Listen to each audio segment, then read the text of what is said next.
저는 오늘 사업 설명회 진행을 맡은 중앙사회서비스원 연구개발팀 이희종 대리입니다. 반갑습니다. 오늘 2026년 보건복지부 AI 기반 사업 설명회는 2026년에 보건복지부 및 중소벤처기업부 산하 창업진흥원을 통해 추진되는 AI 기반 신규 사업에 대하여 이해관계자 대상 설명회 개최를 통해 사업의 원활한 추진을 도모하고자 마련된 자리입니다. 이어서 오늘 사업 설명회 일정을 소개해 드리겠습니다. 오늘 사업 설명회 일정은 총 4개 사업에 대해서 발표 및 질의응답이 이루어질 예정이 있습니다. 각 사업별로 발표 20분, 해당 발표에 대한 질의응답 20분씩이 진행이 되고요. 2개의 발표를 한 후에 잠시 휴식 시간을 가졌다가 2개의 발표를 이어서 진행하도록 하겠습니다. 그리고 4개 사업에 대한 발표가 마무리된 후에는 종합토론 및 질의응답이 이루어지고 설명회를 마무리하도록 하겠습니다. 그러면 첫 번째로 중소벤처기업부 산하 창업진흥원 이창형 실장님께서 2026년 창업지원사업 통합공고에 대해 발표해 주시겠습니다. 큰 박수로 실장님을 무대로 모시겠습니다.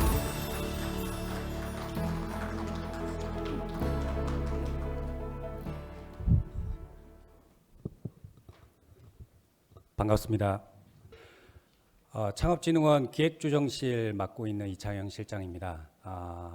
지금 복지부에서 먼저 사업 설명회를 한다고 해서 제가 따끈따끈하게 지난주 금요일 날 통합공고 나간 내용을 좀 가지고 와서 발췌해서 설명을 좀 드릴 거고, 그리고 그에 앞서서 창업진흥원 다들 아실 텐데 혹시나 하는 마음에 창업진흥원에 대한 소개 짧게 드리고, 그리고 요 설명회 자료들 발췌해서 간단하게 설명드릴 거고, 마지막 세 번째는 제가 한 17년 정도 스타트업 씬에서 업무를 보면서 직간접적으로 느꼈던 우리 대표님들의 어떤 애로사항들, 정부 또는 지자체의 지원 사업 관점에서 그런 부분들을 좀 설명을 드릴까 합니다.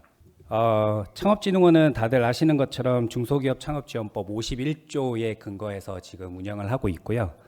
26년도 정부 예산안이 확정이 됐기 때문에 26년도 정부 창업진흥원에서 지원하고 있는 예산은 한 8,100억 정도 됩니다.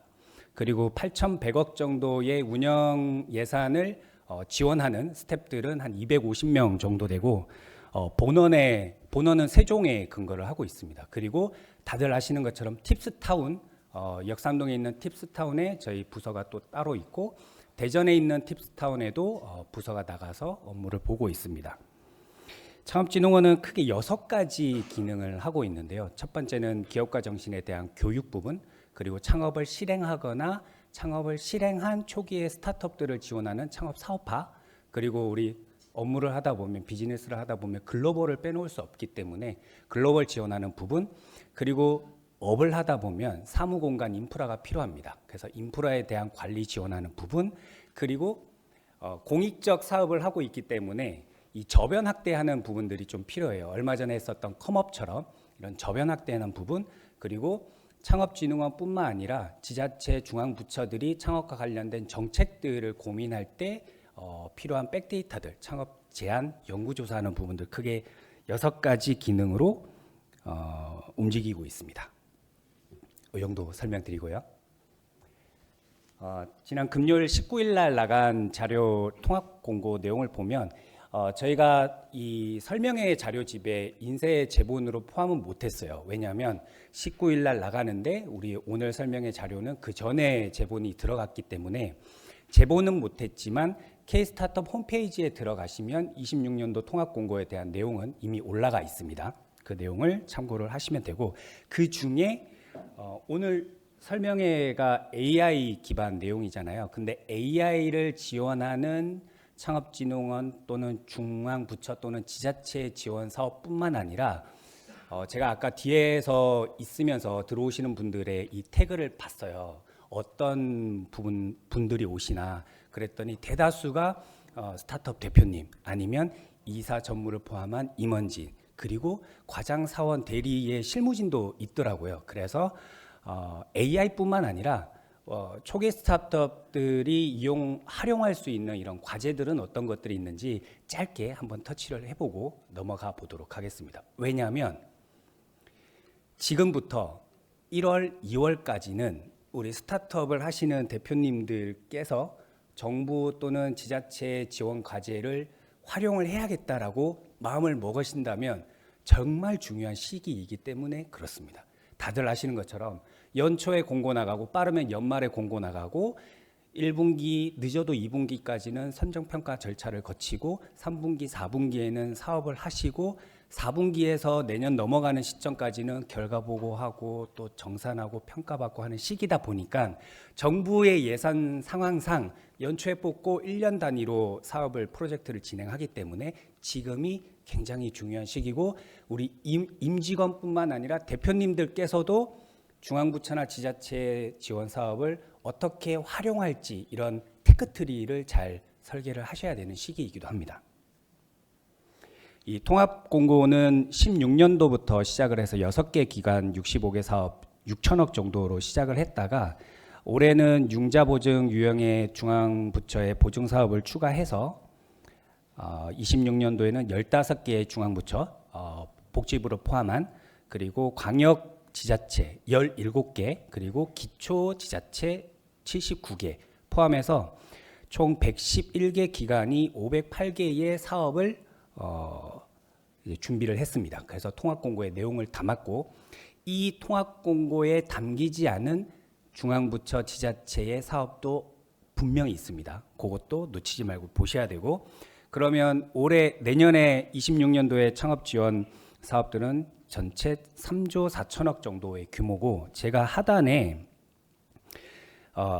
대상 사업과 지원 예산을 좀 형광펜을 칠해놨는데 중앙부처의 지원 사업은 88개인 반면에 지원 예산은 3조 2천억 규모입니다. 그만큼 프로젝트는 적으나 프로젝트 단위별 지원하는 예산은 많다라는 거고 광역지자체와 기초지자체의 지원 사업은 200개, 211개로 많으나 지원 예산은 1,400억, 한 500억 정도의 규모로 프로젝트는 많으나 프로젝트별 지원하는 예산 규모는 좀 상대적으로 적다. 하지만 광역지자체, 기초자치단체에서 지원하는 프로젝트가 그만큼 정부 부처의 프로젝트보다 촘촘하게 되어 있다는 겁니다. 그래서 그것도 충분히 잘 조사를 하시고 설계를 하셔서 활용하시는 게 좋을 것 같습니다.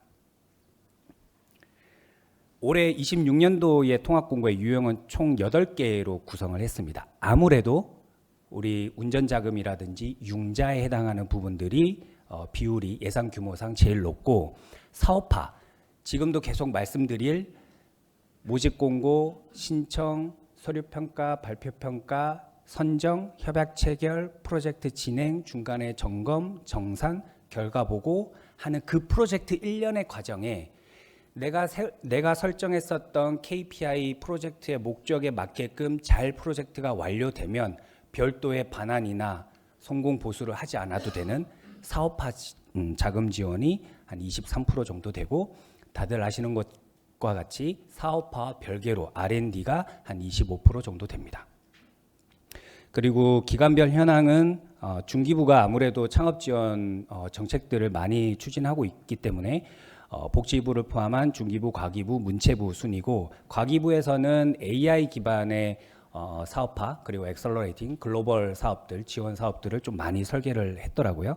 지자체도 서울시, 경남도, 경기도 순으로는 나와 있지만 뒤에서도 짧게 말씀을 드릴 건데 중앙부처의 사업과 지자체의 사업은 저희가 아직 좀 많이 보완해야 될 사항이기는 하지만 프로세스의 시스템이 정확하게 연결되어 있지 않습니다. 연동되어 있지 않아요. 그래서 100% 차단한다 아니면 100% 모니터링한다라고 할 수는 없겠지만 사업마다의 성격은 다르겠지만 중앙부처의 프로젝트와 지자체의 프로젝트를 병행해서 수행할 수 있는 조건들도 일부 있을 거예요. 그런 것들을 잘 검색을 하셔서 조사를 하셔서 설계를 하시는 게 단 우리 인건비나 아니면 뭐 영수증 하나로 복수적으로 멀티로 사용한다든지 이런 부정적인 것만 하지 않으면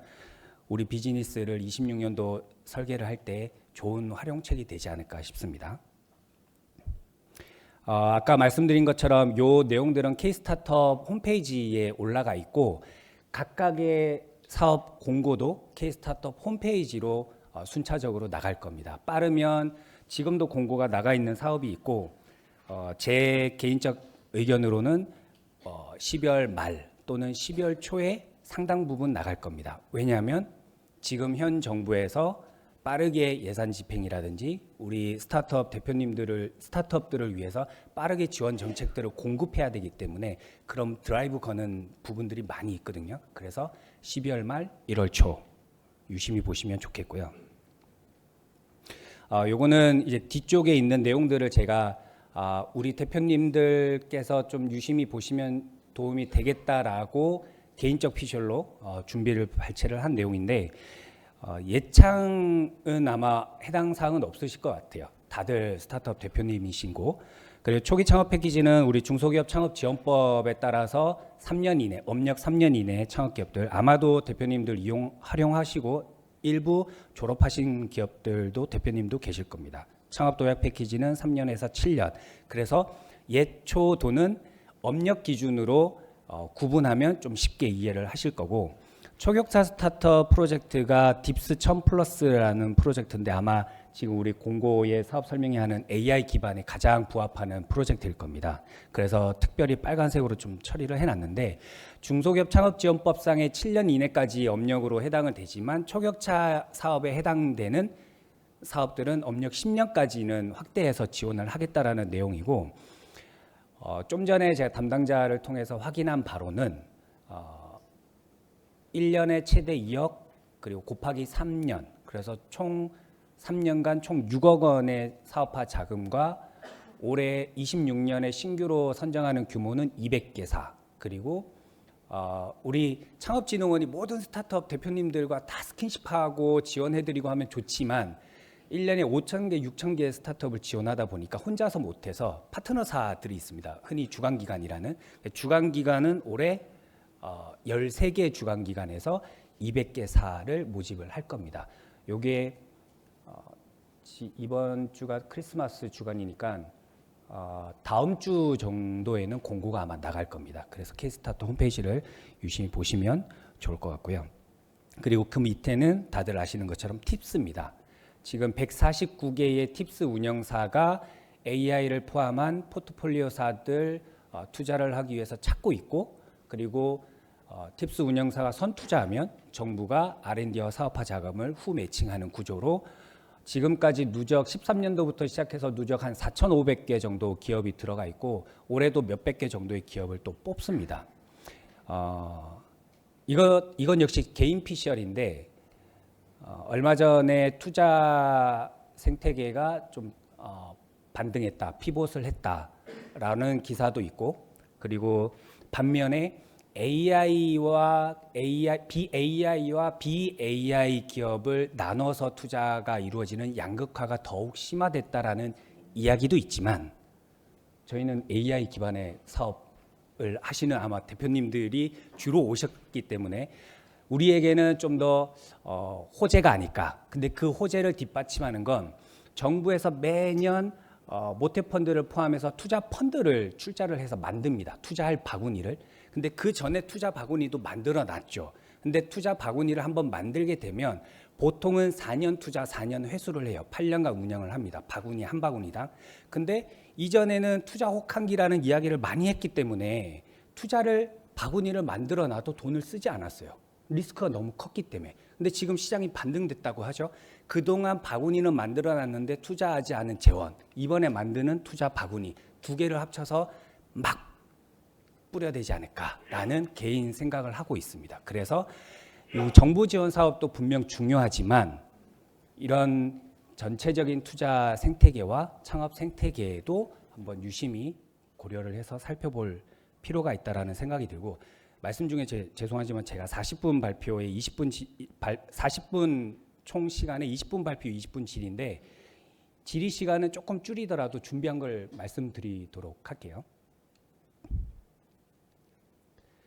그리고 창업중심대학은 전국의 대학교를 중심으로 앞에 있었던 예초도 딥테크, 초격차를 포함한 딥테크를 지원하는 사업입니다. 근데 이 사업은 지역과 청년과 대학이라는 키워드가 조금 있어서 세부 내용들은 조금씩 다를 수가 있어요.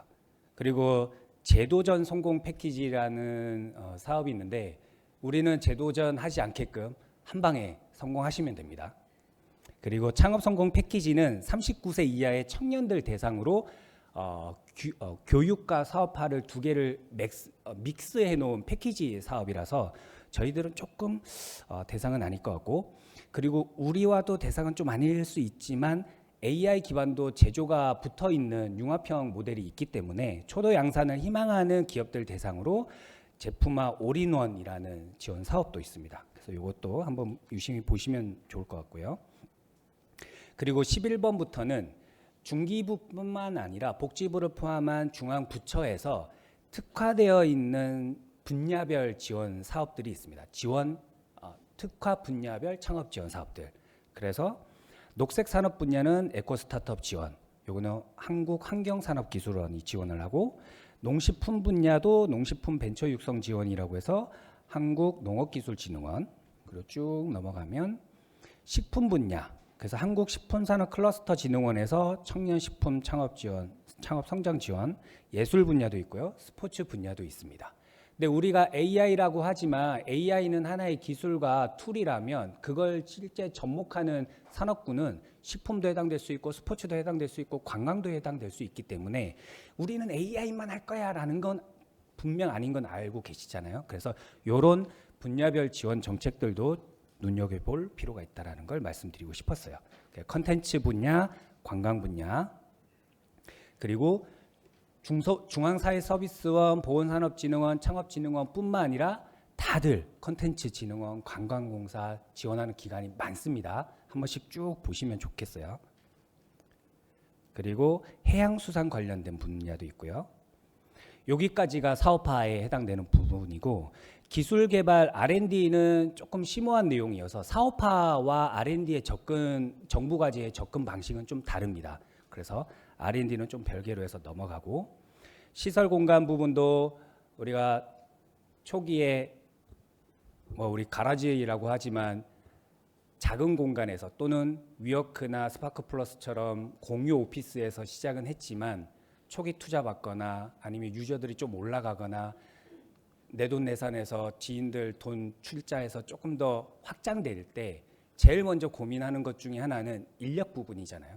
인력 채용을 할 때도 신중하시겠지만 채용하고 나서도 고민이 많이 드는 부분이기도 한데, 이런 외향적 확장에 있어서 이 시설 인프라 부분들은 지자체나 정부가 지원하는 걸 저는 가급적 많이 활용을 하시라라고 좀 이렇게 물음을 주시면 답변을 드립니다. 왜냐하면 그만큼 비용적인 것들을 세이브할 수 있는 가장 효과적인 방법이기도 하기 때문에 그래요. 그래서 판교에 있는 창업존, 그리고 전국에 있는 창조경제혁신센터, 자세히 보면 이 공공 영역이기 때문에 수시로 뽑는 것도 있겠지만 좀 정기적으로 뽑는 것도 있어요. 근데 막상 가보면 공실도 많이 있거든요. 그럴 경우에는 그 곳을 운영 관리하는 스태프분들과 친해지시면 됩니다. 한 번이라도 명함 좀 더 드리고, 나 이번에 10명 채용하는데 공간이 좀 부족해요. 그럼 본사가 이전하지 않더라도 우리 오피스 하나 좀 낼게요.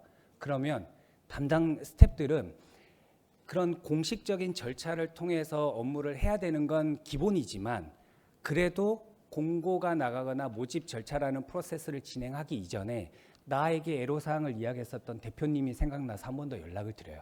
대표님 잘 지냈었어요? 다음 주에 우리 공간 몇 개 나가요.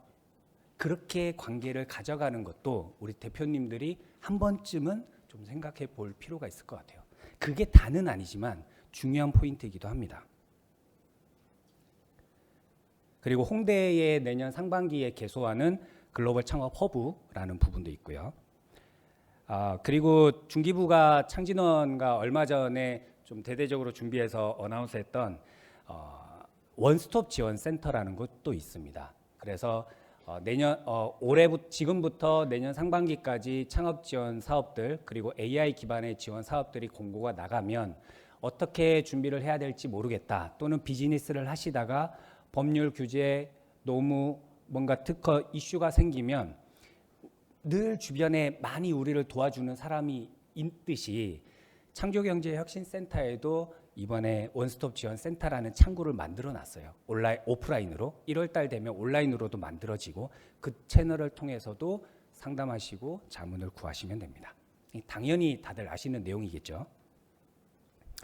그리고 행사 부분은 컴업이라는 거 아까 말씀드렸고, 컴업이라는 페스티벌이나 네트워킹 기회에 우리 한국인들의 이 정서상 되게 샤이하고 좀 부끄러워하고 좀 소극적인데, 대표님들은 그러시면 안 되잖아요. 비즈니스를 하시는 대표님들은 내가 먹여 살려야 되는 가족들과 우리 직원들이 다 있기 때문에, 그리고 우리는 세상에 너무나 소중하고 가치 있는 그런 밸류를 준비하고 서비스하고 있는 대표님들이시기 때문에 그런 기회를 충분히 활용하셔서 관계를 갖고 어필하고 만나는 그런 시간들, 자신감들 좀 필요하다고 봅니다.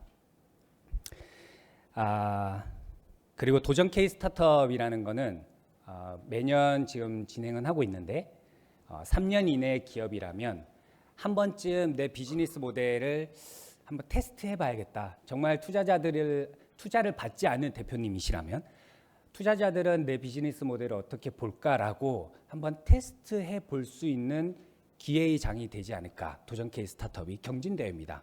그런 채널을 통해서도 한 번쯤 너무 많은 리소스를 투입하지 말고 한 번쯤 좀 고민해 볼 필요가 있지 않을까 싶고요. 민간협력 오픈 이노베이션은 우리 최근에 CVC도 많이 활성화되었지만 제도화되고 대기업이나 중견기업에서 국내외 기업들이 우리 스타트업과 함께 POC라든지 코워크하기를 희망하는 수요가 기하급수적으로 늘고 있어요. 근데 그 POC를 말은 좋은 POC지만 대기업 수요 기업과 우리 스타트업의 이 니즈를 맞춰가고 접점을 맞춰가는 것은 상당히 많은 리소스를 투입하기도 합니다. 반대급부의 애로사항들이나 또는 부정적인 그런 기사도 나기는 하지만 우리 스타트업이 뭔가 비즈니스를 좀 더 디벨롭해 가는 과정에 우리보다 더 많은 리소스를 가지고 있는 기업의 자원을 활용하는 건 큰 도움이 되기 때문에 그런 오픈 이노베이션 사업도 한번 참고해 볼 필요가 있겠다라는 생각이 듭니다. 딥테크 밸류업도 마찬가지고요. 그리고 융자 부분은 아시는 것처럼 중진공이랑 기보에서 우리 융자 지원을 하고 있고요. 글로벌 부분도 비즈니스를 준비를 하시면서 가장 베스트 모델은 내가 알아서 다 준비해 놓고 내가 해외에 있는 바이어나 잠재적 파트너사 다 물색해 놓고 콜드콜이든 뭐든 보내서 관계를 맺어놓고 나가서 성공의 어떤 결과들을 만들어내는 게 베스트지만 우리 비즈니스를 하다 보면 당장 발등에 떨어진 불 끄기 바쁘고 당장 해결해야 될 문제가 바쁜데 먼 이야기처럼 들릴 수 있을 거예요. 그럴 때는 이런 정부 또는 지자체의 글로벌 지원 사업들을 통해서 한번 가볍게 태핑해 본다. 내 비즈니스 모델이 동남아에서 또는 중국에서 최근에 일본이 핫한데 일본에서는 어떤 반응들이 있을까 시장에 그런 관점에서 한번 태핑해 본다는 관점에 정부 과제들을 활용해 보면 적은 리소스로 좀 좋은 결과들을 받아보실 수 있을 겁니다. 요거는 10분이면 거의 8분, 9분의 대표님들은 다 그런 피드백을 주셨어요. 좋다고. 그래서 그것도 한번 눈여겨보시면 좋겠습니다. 나 이제 글로벌 갈 거야. 그래서 이제 글로벌 시작할게. 준비를. 그러면 늦어요. 국내 비즈니스를 하시다가 대표님의 10의 에너지면 한 2 정도 아웃바운드 좀 태핑해 볼 수 있는 리소스를 남겨놓고 같이 병행해서 거기 시장 테스트를 해보는 거죠. 그런 관점에서 접근을 하시는 게 더 좋습니다. 그래서 글로벌 엑셀러레이팅이라는 지원 사업은 나 혼자 못하는 건 현지에 있는 엑셀러레이터와 매칭을 해서 태핑해 보는 거고, K 스타트업 센터라는 건 현지에 오프라인의 하드웨어가 있는 공간을 활용해서 태핑 이후에 태핑해 보니 반응이 있네? 그럼 우리 이번에 이사 누구 좀 한 한 3주에서 4주 정도, 한 달 정도 나가서 실제 우리가 한번 해봅시다 라고 하는 그 다음 단계로 생각을 해보시면 됩니다. K-스타트업 센터 쭉쭉 넘어가면 이제 지자체 부분인데요. 광역지자체와 기초자치단체가 있습니다. 우리 잘 알고 있는 그 스월에서 매년 리포트를 내잖아요. 그 스타트업 트렌드 리포트. 거기서 지자체 중에는 가장 창업 지원, 창업 스타트업과 스킨십을 많이 하는 곳이 서울경제진흥원, SBA, 그리고 기초자치단체에도 성북구도 있고 관악구도 있고 서초구도 있고 지역에 내려가면 많이 있습니다. 부산창업투자원도 최근에 조직 설립을 했고 대구도 있고 쭉쭉 있으니까 요거는 K-스타트업 홈페이지에 있는 내용을 참고를 해보시면 됩니다. 그러면 여기까지가 두 번째 말씀드리고 싶었던 지원 사업 중에 발췌한 내용이고요. 세 번째는 다들 아시는 내용인데 제가 한 번 더 15년 이상 스타트업 씬에서 대표님들과 만나고 또는 이런 지원 사업들 프로젝트를 하고 나서 피드백 받고 했었던 내용들의 경험담을 대표님들께 말씀드리고 싶은 걸 몇 가지로 좀 정리를 해왔어요. 그리고 실제 정부 지원 과제의 사업 계획서를 쓸 때 왜냐하면 평가를 저희가 관리를 하니까 그런 관점에서 어떻게 준비를 하면 좋을지라는 세미나도 하고 그랬었는데 정부와 지자체의 창업 지원 사업들은 당연히 아시는 것처럼 우리 사업의 메인이 돼서는 안 됩니다. 이거는 어디까지나 우리가 사업을 하는데 활용할 수 있는 좋은 리소스로 생각을 하셔야 됩니다. 그러니까 어떤 분들 보시면 정부가 이제 1년에 몇 개씩 하면서 한 몇 년을 계셔요. 근데 정작 자생력 스스로 매출이 이루어지거나 유저가 많이 생기거나 투자를 유치를 하거나 이렇게 성장하는 기업과는 엄연히 성장 이 패턴이 다릅니다. 근데 저 포함해서 저희가 말씀을 드리는 건 후자가 더 메인이어야 돼요. 본인의 본업을 하면서 이걸 레버러지를 올릴 수 있게끔 하는 게 정부 지자체 지원 사업들이라고 그런 관점에서 접근을 하시는 게 좋고 그리고 이왕이면 정부 지자체 지원 사업을 하게 되면 내가 발품 팔아서 만나야 되는 파트너사들, 협력사들을 우리 중소원이나 창진원이나 보건산업진흥원에서 다 정제해서 좋은 분들 소개시켜 드리잖아요. 그래서 정부 지원 과제를 하면 이런 파트너사 확보, 발굴하는데 조금 더 효율적으로 접근하실 수가 있을 겁니다. 그리고 세 번째는 몇 년 전에 대표님께서 글로벌 비즈니스를 하시면서 저희한테 고맙다라고 했었던 건 해외에서는 국내에서도 명함 주면 내가 누군지 다들 모르시잖아요.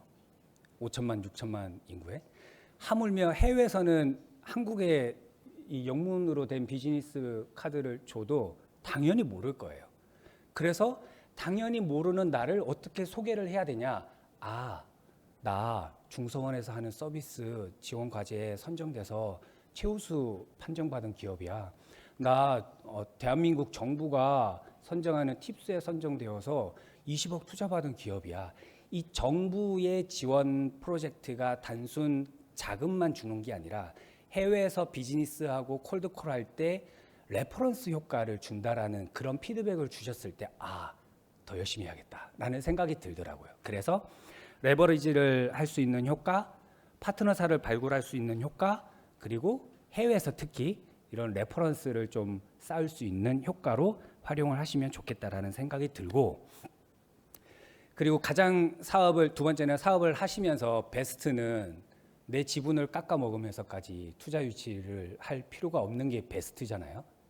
온전히 내가 100%를 유지하는 게 좋고 아니면 코파운더와 우리 지분을 유지하는 게 좋은데 불가피하게 사업을 성장시키기 위해서 투자 유치를 받고 지분 쉐어를 해야 되는 상황들이 생기는데 그 투자 유치를 하는 그 과정 또는 새로운 고객을 B2G나 B2C나 B2B나 새로운 고객을 만드는데 우리가 접근하는 이런 사업 계획서와 정부 지자체에 어플라이하는 사업 계획서는 엄연히 다르다라는 걸 저는 강조를 드리고 싶어요.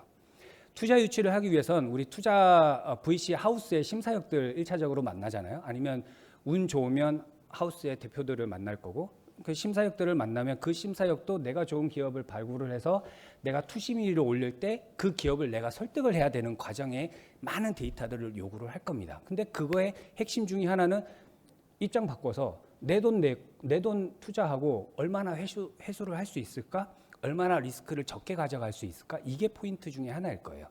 고객은 내가 뭐가 갈증이 있는데 어떻게 하면 적은 비용으로 그걸 사서 내가 서비스를 이용할 수 있을까라는 포인트고, 이 정부 지자체 과제는 조금씩 운영하는 기관들의 차이는 있겠지만 창업진흥원의 경우에는 이 사업계획서가 표준화되어 있습니다. PSST라고 문제와 솔루션과 성장과 그걸 해결하기 위한 팀, 그 부분에 플러스해서 내가 잘 될 거야 라는 것도 있지만 너네는 공공이잖아? 그러면 나는 민간이고 개인 기업이고 나를 성장시키면 우리 국가 경제가 얼마만큼 성장할 거야. 내가 기업에 성장하면서 우리 국가 경제 기여도도 어떻게 될 거야 라는 포인트로 접근해 본다면 조금 관점이 다를 거예요. 투자와 고객 유치와 정부 과제. 그 말씀을 좀 드리고 싶었고요. 많은데 지금 9분밖에 안 남았네요.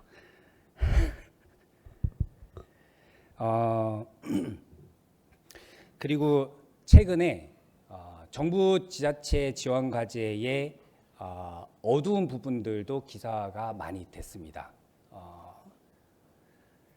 정부 지원 과제는 앞서 말씀드렸던 것처럼 프로젝트 협약 기간, 사업 기간 안에 잘 수행해서 결과물들이 잘 나오면 내가 목표로 했던 KPI의 달성과 우리를 지원해주는 기관의 만족. 어차피 우리를 지원해주는 중소원이나 창진원이나 보건산업진흥원도 우리의 고객이잖아요. 우리의 공공고객. 공공고객이 요구하는 것과 우리가 목표로 했었던 것들을 같이 이루면 운 좋게도 후속이라는 키워드로 내년, 내후년 아니면 좋은 기회가 있으면 자꾸 연락이 와요. 대표님 뭐 좀 같이 해보시겠어요? 대표님 이번에 우리 뭐 보도 나가는데 같이 한번 사례로 발표해 보시겠어요? 그런 관계, 릴레이션십을 가져가는 것도 좋고, 반대로 이번에 정부 지원 과제 내가 선정됐어. 그럼 그 자금 그래 우리 뭐 인건비 돌려쓰고 저기 세금 계산서 돌려쓰고 이러면 이제 다크해집니다. 암흑으로. 참여 제한, 환수, 뭔가 사업을 하는데도 바쁜데 그런 부정적 행정 절차를 거치는 거는 더더욱 리스크를 깎아먹는 거잖아요, 스스로가. 그래서 그런 상황이 생기지 않게끔 초심의 마음, 처음의 마음, 처음처럼 잊지 않고 하시는 거를 말씀드리고, 최근에는 또 뭐 제미나이나 GPT나 너무 좋아져서 사업계획서 쓰시는데 엄청 도움을 많이 받으실 거예요. 저희도 그런 거 염두에 둬서 준비를 하거든요. 사업계획서를 작성하시는데 AI를 활용하는 것들은 디폴트고, 다만 나만 쓰느냐? 다 써요. 저희 5,000개, 6,000개 기업을 지원하면 보통은 10배수라고 한다면 5만 개, 6만 개의 기업이 다 AI를 활용해서 사업계획서를 멋들어지게 작성해서 오십니다. 근데 그 멋들어지게 작성된 사업계획서를 보는 평가위원들은 제한된 시간 안에 수십 종의 사업계획서를 볼 거예요. 예전에 그런 이야기가 있잖아요. 악마는 디테일에 있다.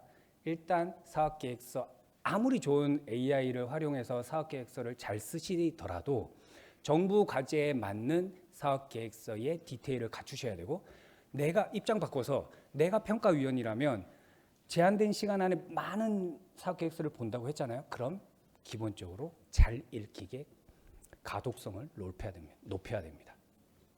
그리고 운 좋게 서류 평가를 통과했어요. 이제 발표 평가를 가요. 보통 5배수, 3배수로 해서 발표 평가를 가면 이제는 AI한테 도움을 받아서 멋들어지게 작성한 사업계획서를 내가 내 머릿속에다가 집어넣어야 돼요.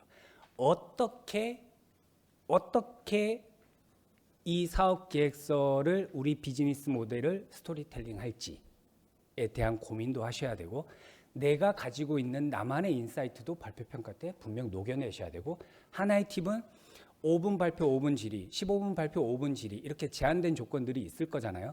다 똑같은 나와 경쟁하고 있는, 선의의 경쟁을 하고 있는 대표님들과 그 주어진 시간에 효율적으로 효과적으로 활용할 수 있는 방법은, 지금 저처럼 20분 발표에 지금 15분 35분 발표를 하고 있는 것처럼 제가 준비한 슬라이드에 다 담지 못했던 더 하고 싶은 이야기는 평가위원들이 질의응답 시간에 질문을 할 거라는 걸 예상해 두고 염두에 두고 질의응답이라는 장표를 또 만들어요. 내가 하고 싶은 이야기를 담아서. 그래서 그런 질문이 나오게끔 발표할 때 유도도 해놓는 거죠. 그러면 저는 15분 발표 5분 질의가 아니라 20분 동안 제가 하고 싶은 이야기를 다 하는 거예요. 그런 팁도 있어서 그런 것도 좀 활용을 해보시면 좋겠다. AI를 활용한 사업계획서 작성 나쁜 건 아닙니다. 하지만 제가 소화를 다 하고 있어야 돼요.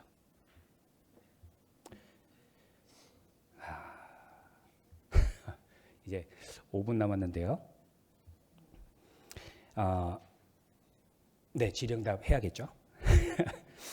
이제 마지막으로 저희 창업진흥원을 포함해서 중기부에서 1월 15일에 이 내용으로 있는 내용을 가지고 통합설명회를 하게 될 겁니다. 그리고 13개의 지방 중소기업청에서 또 별도로 지역 순회하는 사업설명회를 1월부터 2월까지 할 거고, 창진원에서 또 권역별로 돌아가면서 순회 설명회를 할 겁니다. 그럼 분명 서울과 수도권, 경기권에서도 할 거라서 그때 K스타트 홈페이지에 공고 일정, 설명회 일정을 보고 오시면 지금 저한테 주어진 5분보다 더 많은 질의응답과 별도의 부스들이 또 있을 거예요. 그때 상담을 또 하실 수 있을 겁니다. 다들 아실 텐데 이렇게 진행이 될 겁니다. 발표 평가를 한다라는, 지금 발표 평가장이면 스토리텔링을 할 때 정답은 아니에요. 근데 수천 건의 수천 명의 대표님들이 발표하시는 걸 옆에 간사로 앉아서 들어봤을 때 만약에 나라면 어떻게 이야기할까라고 가정을 하고 이 말씀을 드리는 거예요. 발표는 잘 못하지만 현재 A라는 문제점이 있어요. 근데 이 A라는 문제점을 해결하면 삶의 가치가 올라갑니다. 근데 기존에 있었던 제품이나 기술은 이 A라는 문제를 완벽히 해결하지 못해요. 또는 이 A라는 문제를 해결할 수 있는 기술이나 제품이 없어요.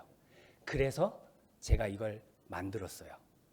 왜냐하면 나는 이런 능력이 있어서 이런 기술이나 제품을 만들었어요. 또는 나 이거 커리어 한 20년 동안 그쪽 분야에서 연구하다가 봤더니 기존의 A라는 기술과 제품이 있는데 나는 그것보다 플러스 10%의 성능을 또는 10%의 절약된 비용으로 만들 수 있을 것 같아요 라고 시작을 하는 거죠.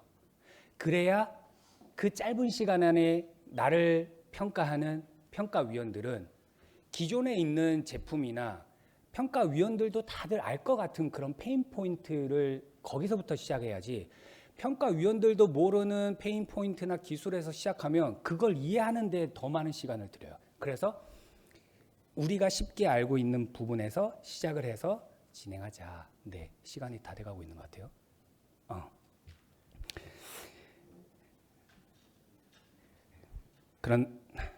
자꾸 그런 다음에 기존에 있었던 또는 신규에 대한 것들이 성능이나 가격이나 그런 부분에서 우리의 기술이나 제품이 얼마나 밸류가 높은지를 설명을 드릴 거고, 그럼 매출이 이루어나야 지속 성장할 수 있잖아요. 그래서 우리의 기술이나 제품을 구매하는 잠재적 고객은 누구고 그들의 구매력은 얼마고 왜 그들이 우리 걸 얼마 가격에 살 수 있을 거야, 그리고 재구매할 거야 라는 것도 한번 짚어줄 필요가 있을 거고요. 그리고 향후에 내가 매출은 일어나지만 투자도 할 거고, 아니면 내 출자를 더해서 지분을 투자를 더해서 성장을 하면서 글로벌로 나갈 수 있어. 또는 국내에서는 짱 먹을 거야. 라는 이야기들을 성장 가능성을 보여주면 됩니다. 그리고 마지막은 와, 기존에 있었던 페인 포인트, 기존의 제품과 기술과 다르네. 좋아. 뭐 10% 20% 만족스러워. 미래에 대한 계획도 좋아요. 근데 당신들이 할 수 있어요? 맞아요. 저 어떤 커리어 있고 내가 못하는 우리 팀원들이 그런 거 같이 할 수 있을 거예요. 그래서 PSST예요. 문제와 솔루션과 스케일업과 팀. 그런 관점으로 한번 설계를 해보시면 좋을 것 같다라는 생각으로 마치겠습니다. 발표에 힘써주신 창업진흥원 이창형 실장님께 다시 한번 큰 박수 부탁드립니다.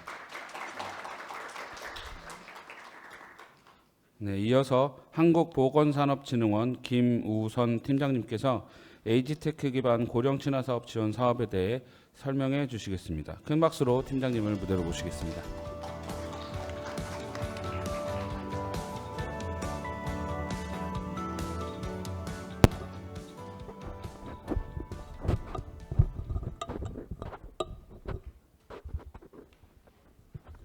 네, 안녕하십니까. 한국보건산업진흥원 디지털 에이징 사업팀 팀장을 맡고 있는 김우선입니다. 만나뵙게 돼서 반갑습니다. 네, 사업 설명에 앞서서 저희 디지털 에이징 사업팀의 어떤 그 성격을 좀 말씀을 잠깐 드리겠습니다. 보건복지부의 이제 고령친화 산업진흥법이라는 것이 있고요. 거기에 이제 고령친화 산업 지원센터라는 것을 지정할 수 있도록 되어 있습니다. 그래서 2008년부터 고령친화 산업 지원센터로 지정을 받아서 고령친화와 관련된 기업들을 지원을 하는 업무를 해왔습니다. 그래서 지금 약 한 16년 정도, 17년 정도 됐는데요. 최근 이제 이 정부 들어와서 AI를 통한 고령친화 제품 개발 이 부분에 대한 이제 새로운 기획안을 제출을 하고 여기에 대해서 이제 예산을 받게 돼서 여기에 대한 이제 사업 설명회를 개최한다고 이해를 하시면 되겠습니다. 오늘 말씀드릴 내용은 간단한 추진 배경과 사업 개념, 또 개요, 주요 내용, 향후 추진 일정 등에 대해서 말씀을 드리겠습니다. 너무 잘 아시다시피 저희 이제 고령 인구가 이미 초고령 사회에 들어온 거는 다 알고 계시죠. 20%가 넘었고요. 에이스테크라는 용어가 최근에 이 분야에서 많이 쓰이고 있습니다. 아시는 것처럼 뭐 법률 용어는 아니고요. 에이지와 테크놀로지의 합성어입니다. 그래서 고령화 문제를 해결하는 데 있어서 고령자를 참여시켜서 설계된 기술인가라는 것을 설명한 것이 에이스테크였고요.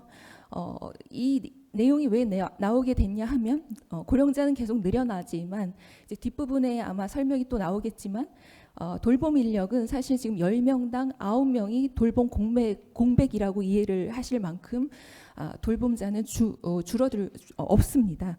그래서 2045년이 되면 현재 요양보호사 기준으로만 생각을 해도 약 7만 5천 명 정도 현재 수준인데 45년도가 되면 약 100만 명 정도의 요양보호사가 필요한데 현실적으로는 거기에 미치지 못할 것이 되기 때문에 그 부분을 이제 기술이 보조를 해주면서 보완을 해주면서 사람을 보완하면서 갈 수 있는 것이 무엇이 있겠는가에 대해서 전 세계가 고민을 하고 있고 그런 시장을 통해서 발전하고 있는 것이 에이스테크 시장입니다. 그래서 최근에 나와 있는 시장 규모들을 보면 대략 지금 현재 2025년 기준으로 약 4,700조 원 시장 정도로 지금 예측을 하고 있고요.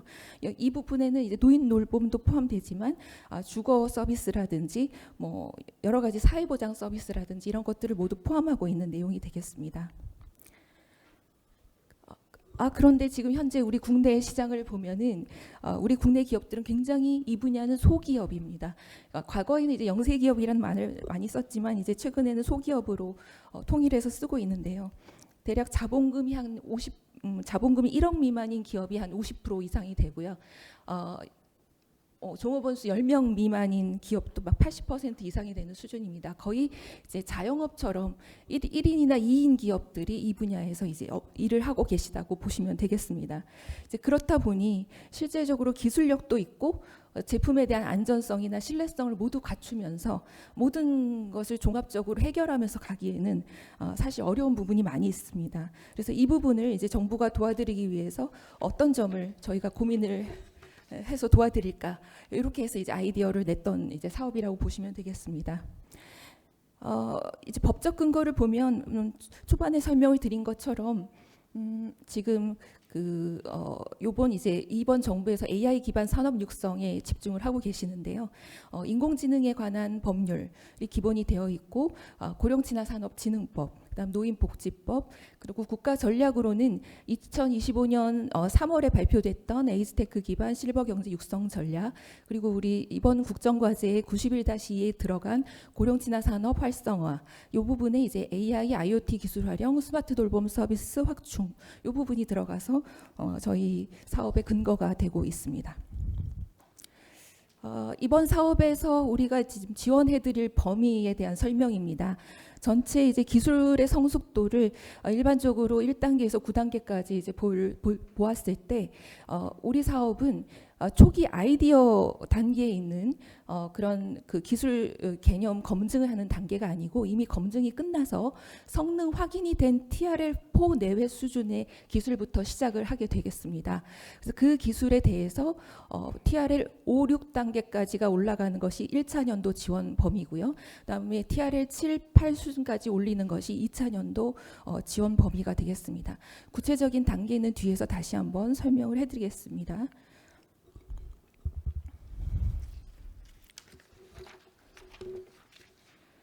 네, 그러면 이제 수많은 분야가 있는데 그 중에서 왜 하필 보행, 보청 이 분야가 선택이 되었을까요?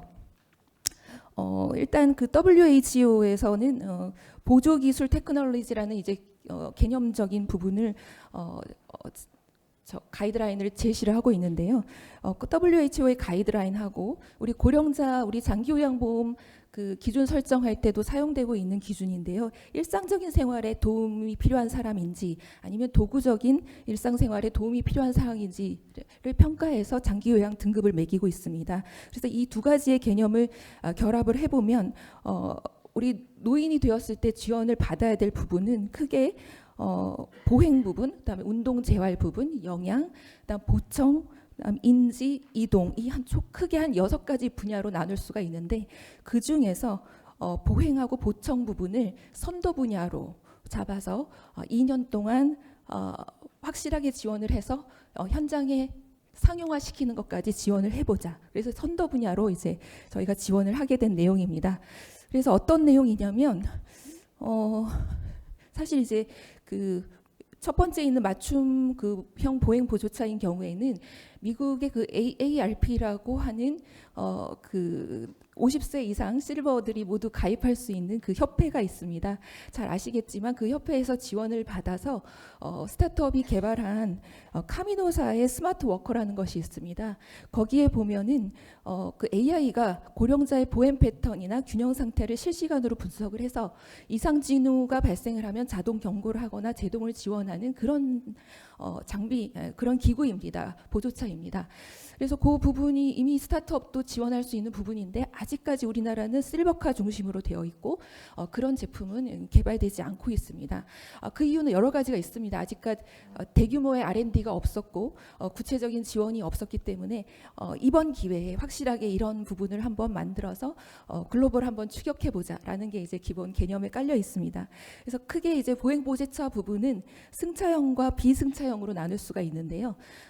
비승차형은 우리가 알고 있는 그 실버카 같은 그런 모습입니다. 그 모습에 지금 말씀드린 그런 내용을 탑재한 기능 일체형 보행 부적차를 만드는 그런 작업이 있을 수 있고요.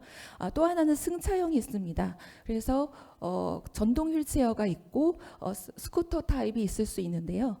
이들은 이제 그 의료기기법의 제한을 받고 그다음 보행안전 그 편의 증진에 관한 법률에 의해서 그 보도를 주행을 할 수가 있습니다. 그렇기 때문에 폭이 1m 이내, 그 다음에 시속은 15km 이내로 이제 제작을 해야 되는 그런 제한을 받고 있는데, 이렇게 하더라도 현재 기술이 검증이 다 끝나서 TRL4 수준에 있다 그러면 저희는 이 부분도 같이 평가를 해서 좋은 기술이라면 대상으로 잡을 생각을 가지고 있습니다. 그리고 두 번째 그 보청 안경 부분입니다. 이 부분은 최근에 이제 난청 인구가 굉장히 많이 증가를 했고, 당연히 이 보청기 그 처방을 받아서 보청기를 쓰시는 어르신들도 많이 계시는데, 기존의 기속형 보청기가 굉장히 불편하고 또 상황이 바뀌면 내가 필요한 것만큼 지원을 받기가 어려운 상황이라서 이 맞춤형 AI 보청기, 그러니까 내가 존재하고 있는 환경을 분석해서 나한테 맞는 음향 처리를 해주고 내 환경이 또 변하면 또 거기에 맞는 음향 처리를 해주는 그런 상태인데, 이거를 끼웠다 넣었다 하기가 굉장히 불편하니까 안경형으로 만들어서 대부분의 이제 어르신들이 안경을 쓰게 되기 때문에 안경을 통해서 안경 뒷부분에 이런 음향 처리를 할 수 있는 부분이 들어가는 보청기가 탑재가 된다면 충분히 많은 어르신들이 이용하면서 좀 확산이 될 가능성이 크다라고 생각이 됩니다. 이 부분은 이제 아예 없었던 것이 아니고 그 유럽에 있는 이태리와 프랑스 이제 다국적 기업인데요. 이 룩소테이카라는 기업에서 유럽과 미국의 식약처 인증을 받고 글로벌 지금 출시를 하고 한 상태입니다.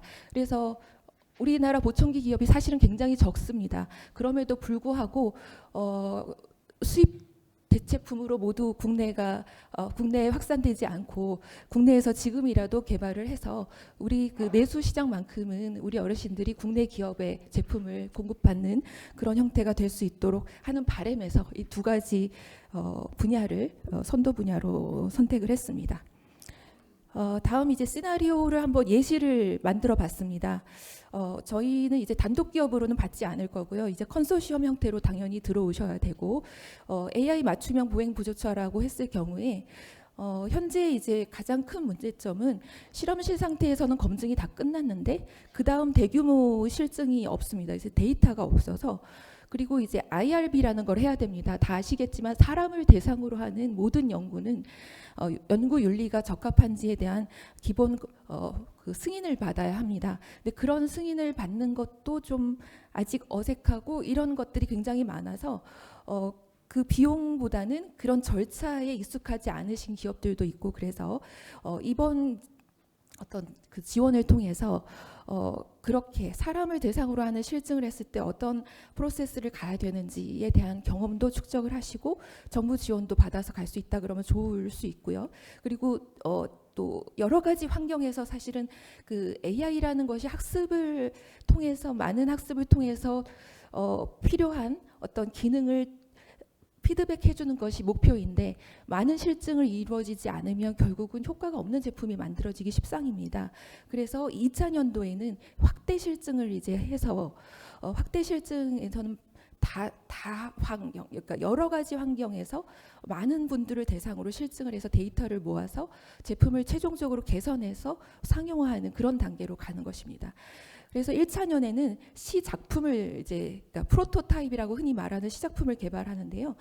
요때는 이제 기업에서 이미 가지고 계신 데이터 플러스 만약에 데이터가 부족하다 그러면 그 AI AI 학습용 데이터 포털이라는 곳을 활용하실 수가 있습니다. 지금 과기부랑 니아에서 운영을 하고 있는데요. AI 허브라고 치시면 거기에 들어가서 이제 노인이나 고령이라고 치시면 거기 관련된 데이터들을 어느 정도 얻을 수 있습니다. 고령자 음성 데이터더라든지 노인의 안면 인식 데이터더라든지 아니면 뭐 고령층 이상 행동 데이터 같은 것들을 좀 일부 얻으실 수가 있어서 그런 데이터들을 접목해서 일단 프로토타입을 만든 다음에 그다음에 예비 실증을 일단 합니다.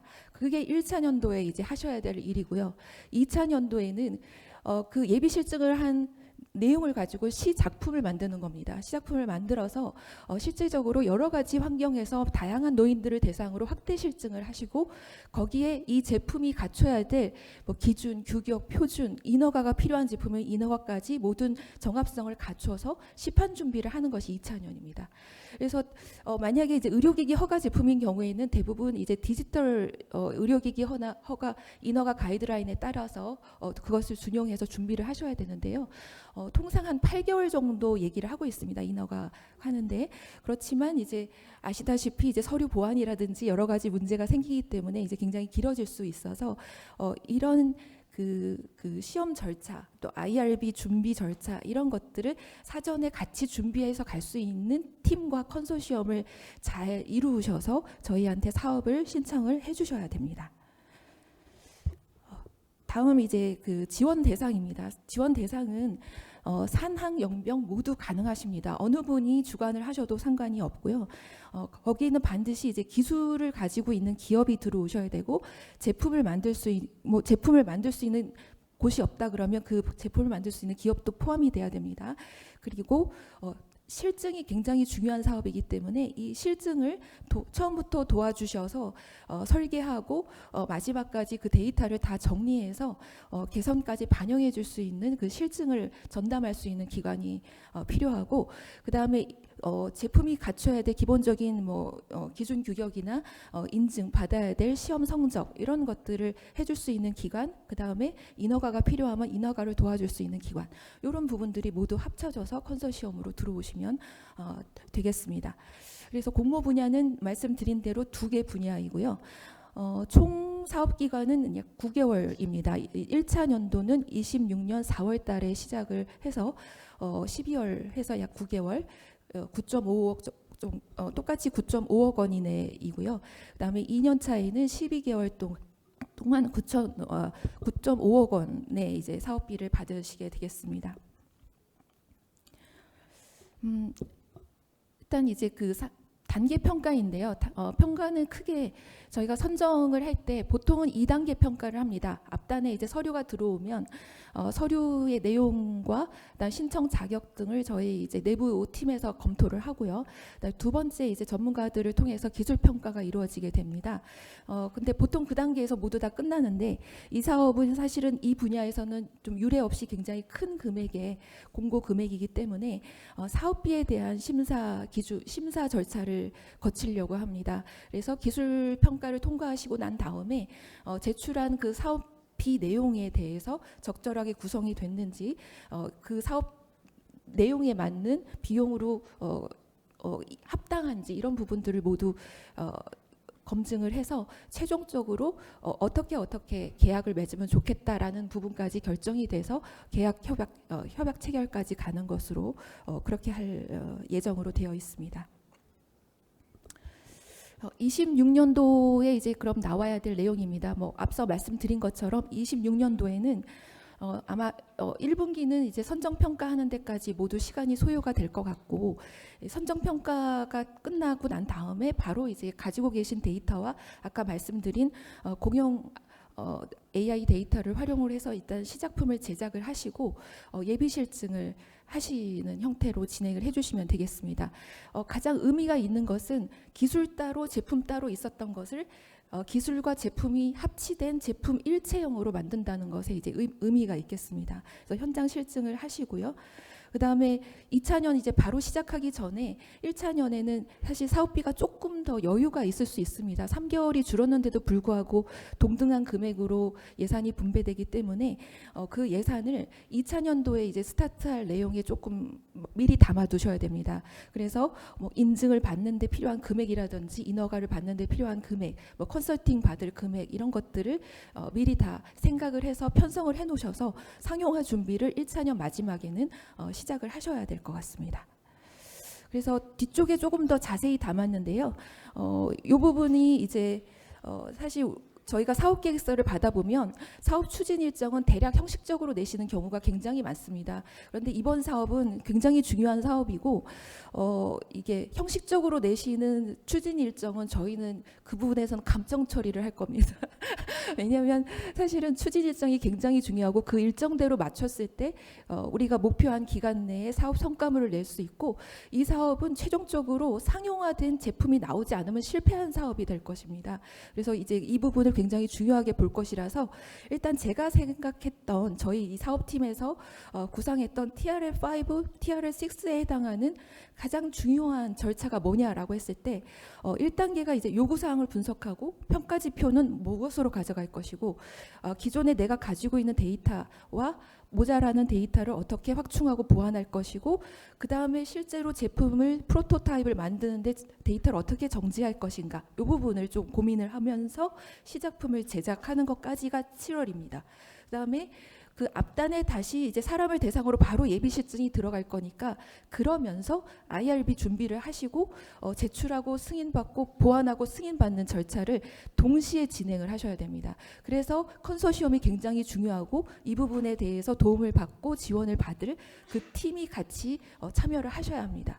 그래서 이제 8월부터는 예비 실증에 들어가셔야 최소 3개월이나 4개월 정도 그렇다 하더라도 앞단에 준비하고 교육시키는 과정이 들어가기 때문에 시간이 충분하지는 않습니다. 예비 실증 하시고 그다음에 말씀드린 대로 2차년 바로 시작하자마자 할 수 있도록 준비를 하셔야 됩니다. 시제품 이제 만들 거, 안전성 시험 어떻게 할 건지, 2차년 IRB는 어떻게 할 건지 이런 부분들을 다 계획서에 담아 주셔야 되고요.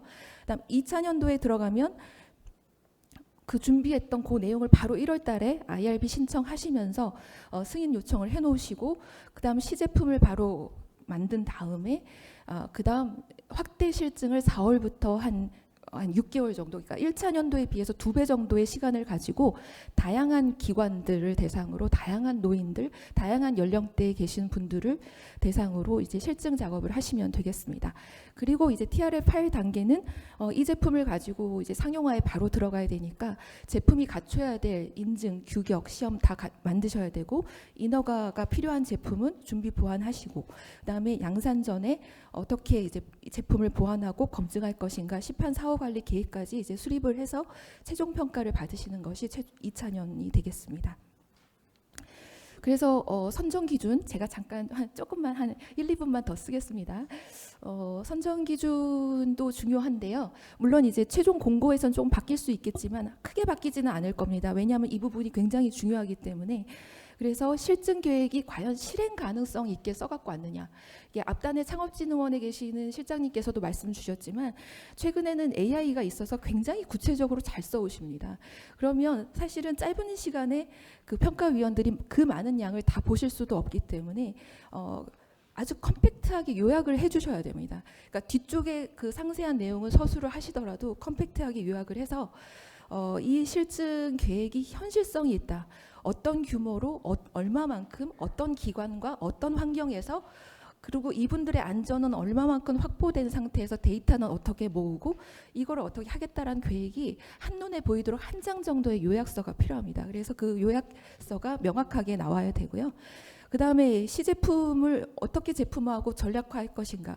그래서 뭐 이 부분은 사실 좀 쉬울 수 있습니다. 기존에 있는 기업들이 그동안 제품을 해오신 제조기업들이라면 이 부분은 많이 해보셨을 거기 때문에 시험 기준 규격까지는 큰 무리가 없을 것 같은데 이제 인증 인허가 부분은 인허가 부분은 해보지 않으신 기업 같은 경우에는 조금 컨설팅을 받아서 이 제품이 통상 아까 말씀드린 대로 디지털 의료기기 2등급인 경우에 약 8개월 정도 걸린다고 했으니까 그 정도의 로드 기간을 가졌을 때 언제부터 무엇을 준비해야 될지 그다음에 어떤 리스크가 발생했을 때 나는 어떻게 대응 전략을 짜겠다 이런 부분까지 같이 좀 제안을 해서 이 부분도 요약해서 주실 수 있을 정도가 되면 좋겠습니다. 그리고 이제 말씀드렸던 것처럼 저희가 TRL 1단계부터 3단계에 있는 기술은 일단 제외가 되고 4단계부터 시작을 하기 때문에 이 4단계를 8단계까지 올리는 전략 나는 어떤 전략으로 하겠다. 그리고 우리 기업이 가지고 있는 기술이 TRL 4다라는 그 수준에 대한 근거를 제시를 해주셔야 되고 어떤 방법을 통해서 8단계까지 올리겠다라는 로드맵을 제시를 해주시는 것이 그래서 이 사업의 전체이기 때문에 거의 한 60점 정도를 가져가고요. 그 다음은 이제 컨소시엄이 얼마만큼 훌륭하게 구성됐는가라는 부분입니다. 그래서 단계별로 협업 체계가 제대로 되어 있고 책임 분담이 제대로 되어 있고 그다음 비용 분담 이런 것들이 제대로 되어 있는지를 판단을 하게 될 것이고요.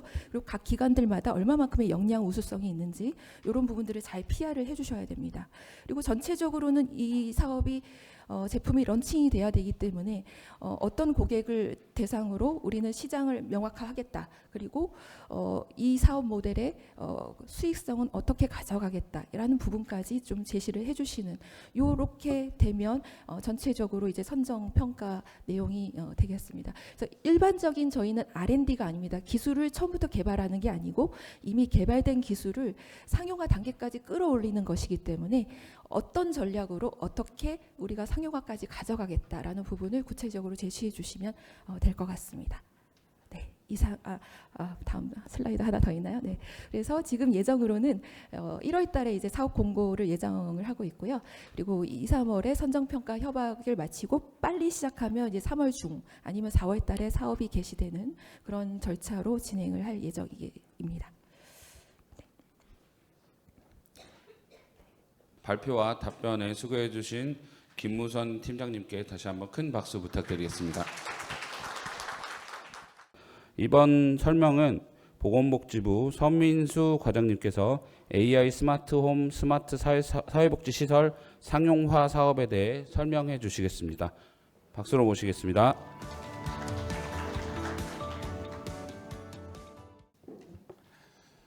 네, 안녕하십니까. 복지부 사회서비스 일자리 과장 서민수입니다. 반갑습니다.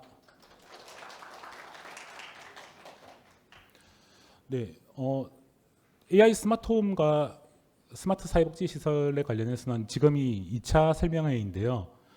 한 2주 정도 전에 1차 설명회를 진행을 했었고 또 질의응답도 받았고 뭐 이런 것들을 하면서 좀 더 많은 논의가 필요할 것 같아서 저희가 중앙사회서비스원 홈페이지에 게시판을 하나 만들어서 의견을 받고 있습니다.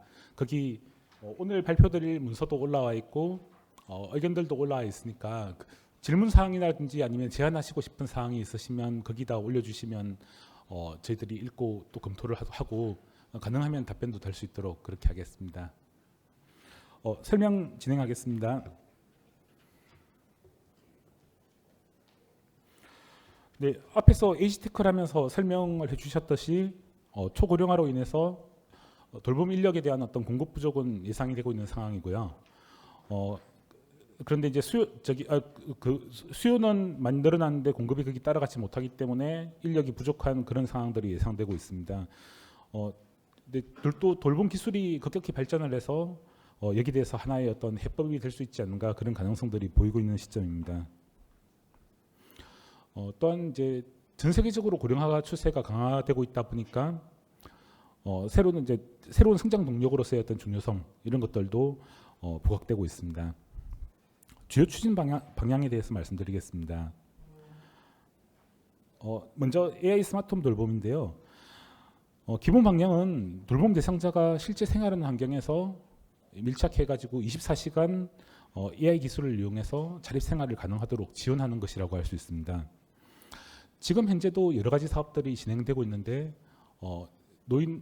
독거노인들의 안전이라든지 이런 것들을 지원하기 위해서 응급안전안심 서비스가 사업이 진행되고 있는 상황이고요. 그리고 만성질환자에 대한 관리 이런 측면에서는 보건소 중심으로 해서 AI, IoT 어르신 건강관리 사업들이 진행되고 있습니다. 또 지자체에서는 돌봄 로봇이라든지 아니면 케어콜이라든지 이런 형태로 해서 정서적인 지원들을 하고 있는 사업들이 지자체마다 좀 다른 형태로 진행이 되고 있고 이 사업의 기본적인 어떤 방침들은 이런 여러 가지 환경들을 하나로 모아서 통합 플랫폼을 구축해서 각 기기에서 모집되는 데이터들을 공동으로 활용할 수 있게 함으로써 AI 기술을 접목할 수 있는 가능성을 상당히 높이자는 것입니다. 그래서 여기 나와 있는 것처럼 다양한 기기 장비가 통합된 기반에서 데이터가 수집되고 기기 장비를 조합해서 구성할 수 있는 서비스를 제공하는 것을 목표로 하고 있습니다.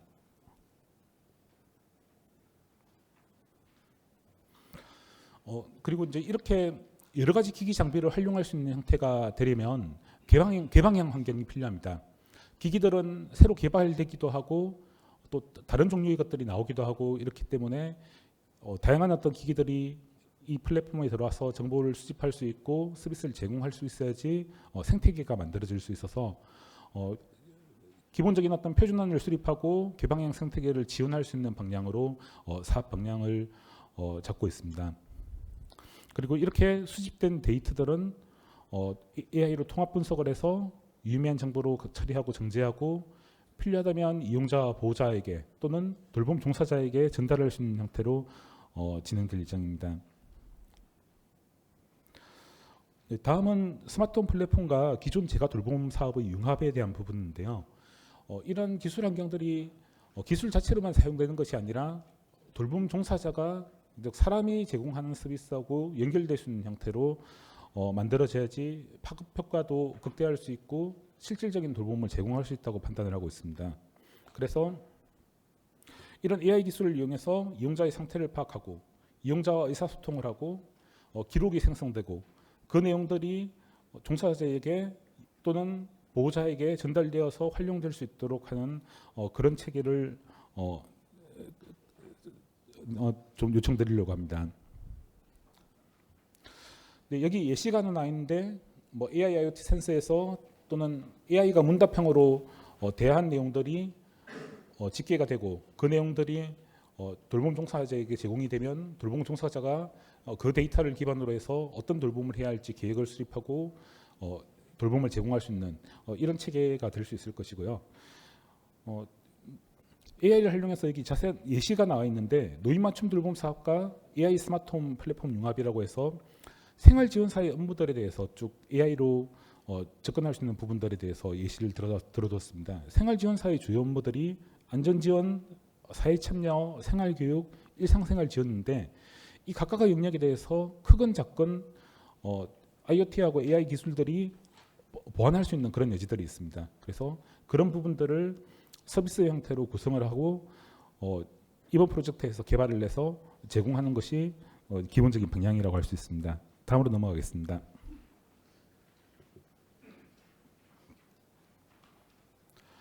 네, 다음은 스마트 사회복지 시설입니다. 종사자의 업무를 세부 직무 단위로 좀 분석을 하고 그래서 효율화하거나 자동화할 수 있는 가능성을 평가하고 그 영역에 기술을 적용하는 것입니다. 그래서 기술을 적용해서 선도적인 모형들을 만들고 그 모형에 따라서 종사자의 기존 업무도 좀 재설계해서 시범 운영을 실시하는 것까지 이 사업의 과제입니다.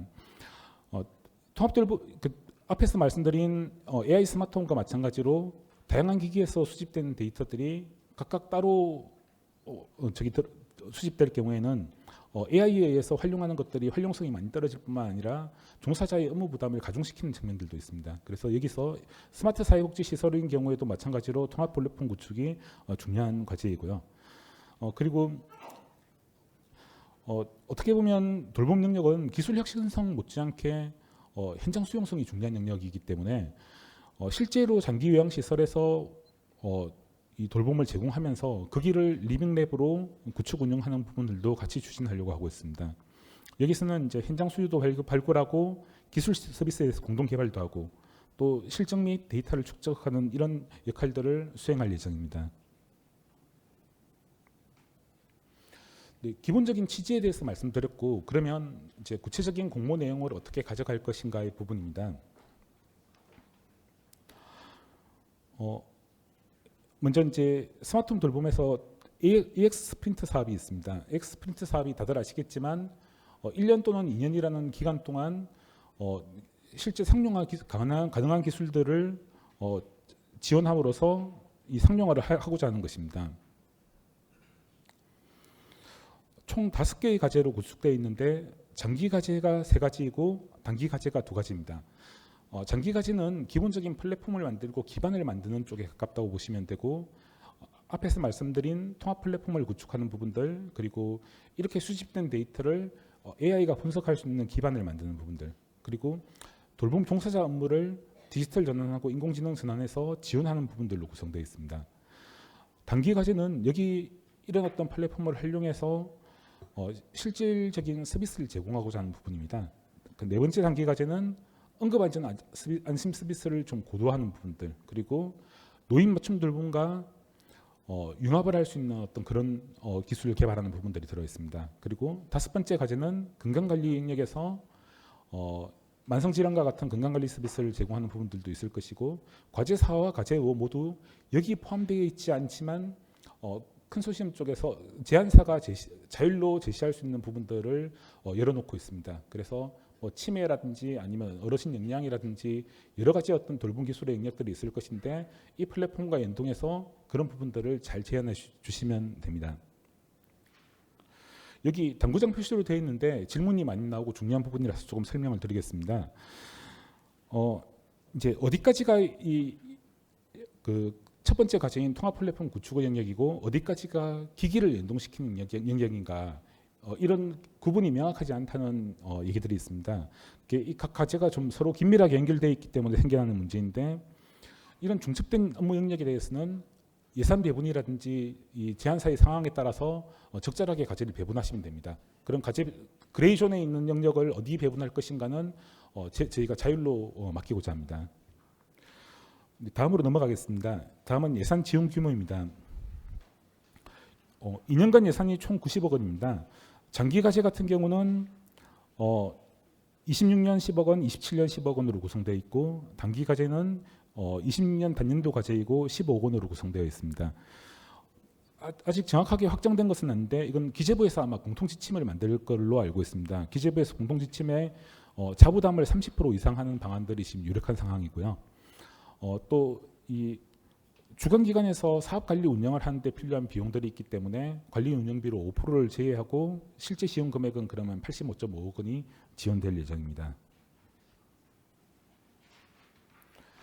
네, 사업 기간은 26년부터 27년 말까지 2년간이고 단기 과제는 이제 예산 집행이라든지 이런 부분들은 20년도 회계년도 안에 완료가 될 필요가 있습니다. 그리고 사업이 완료되더라도 컨소시엄 내의 협력 의무 등은 27년 사업 종료까지 계속 유지가 됩니다. 저희들은 이 과제들에 대해서 각각의 과제에 공모를 하지는 않을 것이고 이 5가지 과제를 모두 수행하는 컨소시엄에 대해서 과제 공모를 받을 것입니다. 그리고 여러 기업들이 같이 협업을 해야 되는 것이기 때문에 R&R 구분이라든지 분쟁이 발생했을 때 조정 방안이라든지 이런 것들이 사업 계획서에 잘 들어 있어야 할 것이라고 생각합니다.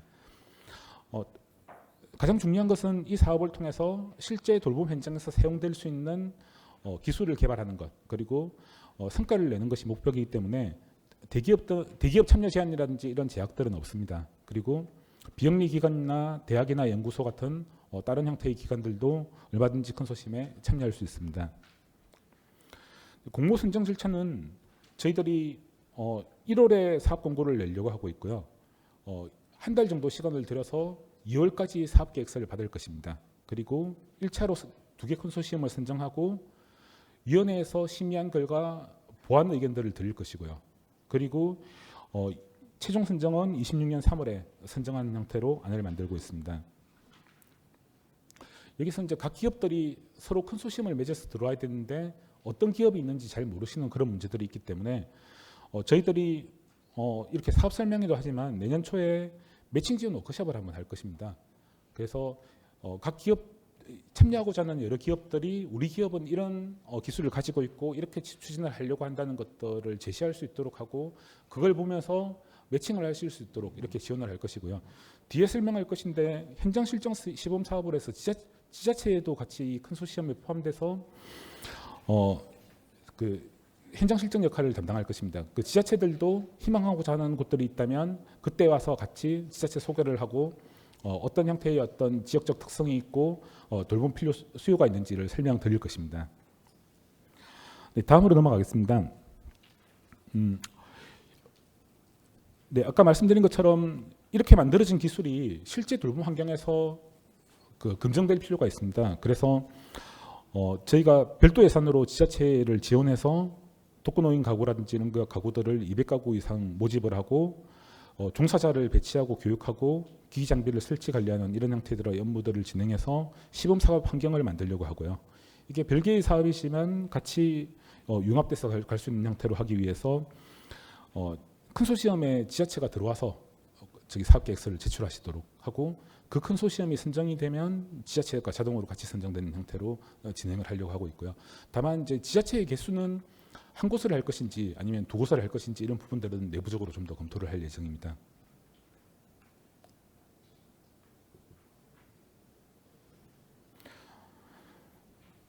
네, 또 이제 이건 지자체하고 좀 더 얘기를 해야 되는 부분들인데 지역에 있던 상황에 따라서 지자체가 자율과제를 좀 선정할 수 있고 컨소시엄에서도 앞에서 자율과제를 선정할 수 있다고 말씀드렸지 않습니까? 그래서 그런 것들을 그 컨소시엄의 어떤 특화된 부분으로 해서 제시를 하시면 저희들이 평가할 때 중요하게 검토를 하도록 하겠습니다. 네, 다음은 스마트 사회복지 시설입니다. 스마트 사회복지 시설 같은 경우는 다음 페이지를 보시면 모두 다 장기 과제로 구성되어 있고 총 3가지 과제가 있습니다. 한 가지는 통합 플랫폼을 구축해서 여러 기기와 장비에서 모이는 데이터를 수집하는 부분들이 있고요. 그리고 이용자 모니터링 체계를 구축해서 이용자 모니터링을 하고 야간 순찰 업무를 경감하는 그런 부분들이 있습니다. 그리고 세 번째 과제는 기기 장비를 연동을 하고 그 시설에서 필요한 자율적인 부분들을 제한해서 공모할 수 있도록 합니다. 예산 지원 규모 같은 경우는 2년간 60억 원이고 자부담이 30% 이상입니다. 사업 기간은 역시 동일하고요. 마찬가지로 컨소시엄을 구축해서 들어오도록 하고 차이가 있다면 앞에서 AI 스마트홈 같은 경우는 지자체가 컨소시엄의 파트너가 되었다면 여기서는 장기요양 시설이 컨소시엄의 파트너가 되는 형태로 진행될 예정입니다. 다만 이게 시설이 단독으로 들어오시지 않고 지자체하고 같이 들어오시면서 어떤 지자체에서 필요로 하는 과제들을 제안하실 수 있고 그렇게 들어올 경우에 저희들이 좀 더 지역 내 어떤 수요를 반영했다는 측면에서 높게 평가할 수 있다는 점 말씀드릴 수 있을 것 같습니다.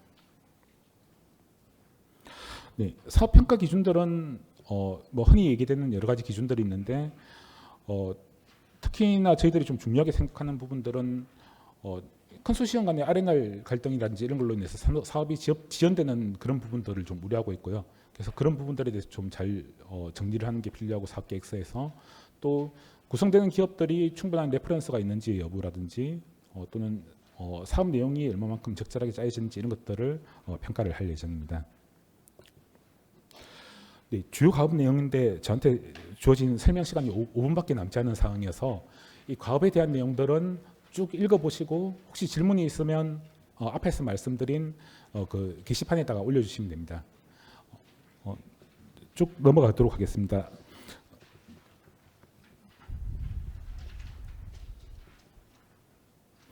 네, 30페이지에 사업 추진 방안입니다.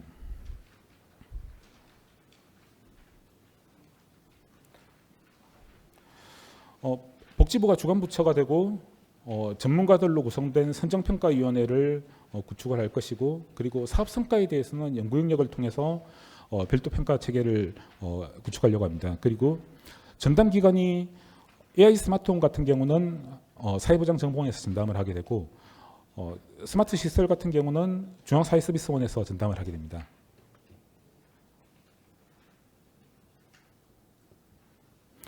네, 추진 일정 부분입니다. 아까 말씀드린 것처럼 1, 2, 3월에서 3월까지 최대한 선정하고 협약 체계를 할 수 있도록 추진을 하고 저희들이 이 시범 사업하고 같이 진행되기 때문에 적어도 9월까지는 프로토타입이 좀 나올 필요가 있습니다. 그래서 그 프로토타입을 지자체에서 선정한 그 이용자들 가구에 설치하는 부분들이라든지 아니면 사회복지 시설에 실제로 설치하는 것들을 9월까지 완료하고 10월, 11월, 12월 3개월 정도는 운영을 하면서 계속 개선을 해나가야 할 것입니다. 그리고 2년차 과제들이 많은데 2년차 과제들 같은 경우는 그렇게 현장에서 실제 사용해보고 나오는 다양한 의견들이라든지 개선점 이런 것들을 반영하는 형태로 프로젝트가 진행될 수 있기를 바랍니다.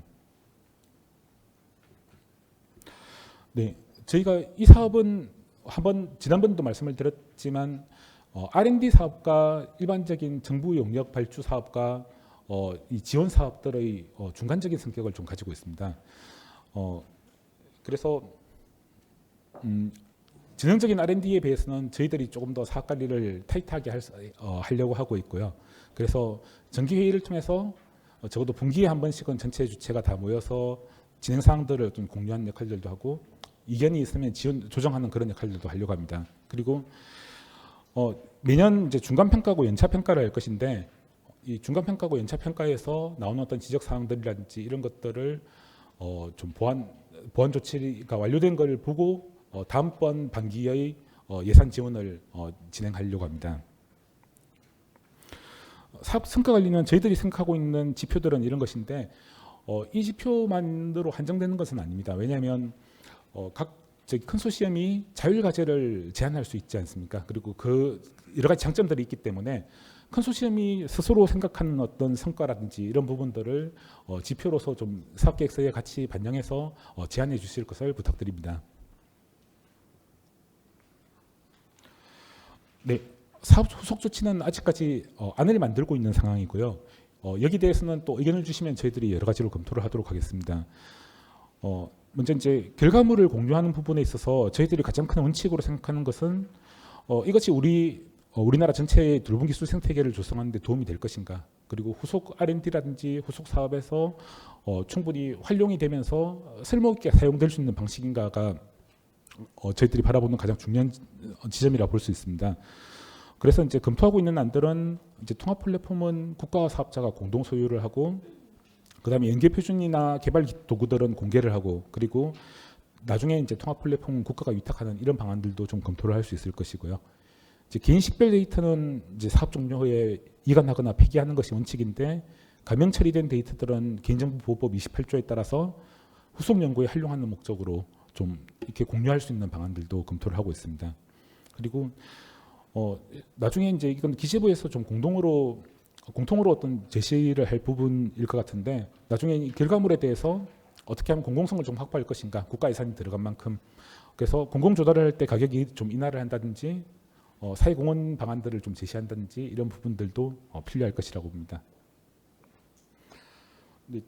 지금 단계에서는 어떤 약속들을 드릴 수 있는 상황은 아닌데 궁극적으로 우리가 이걸 가지고 돌봄 현장에 넓게 좀 보급이 되고 실제로 돌봄 문제들을 해결할 수 있는 어떤 중요한 수단으로 사용될 수 있도록 좋은 성과가 나오기를 기대하고 있습니다. 네, 이상으로 발표 마치도록 하겠습니다. 서민수 과장님께서 말씀해주신 사항과 관련하여 저희 중앙사회서비스원 홈페이지 내에 소통 참여 메뉴에 보시면 AI 스마트홈 스마트 사회복지시설 문의 게시판이 있습니다. 거기에 본인 인증 후에 본 사업에 대한 문의 내용을 작성해 주시면 저희가 복지부와 협의해서 답변을 달거나 아니면 개별적으로 안내를 드리도록 하겠습니다. 이제 어느덧 마지막 발표를 남겨두고 있는데요. 마지막 발표는 보건복지부 이지은 과장님께서 스마트 사회서비스 시범사업에 대해 설명해 주시도록 하겠습니다. 이지은 과장님을 큰 박수로 모시겠습니다.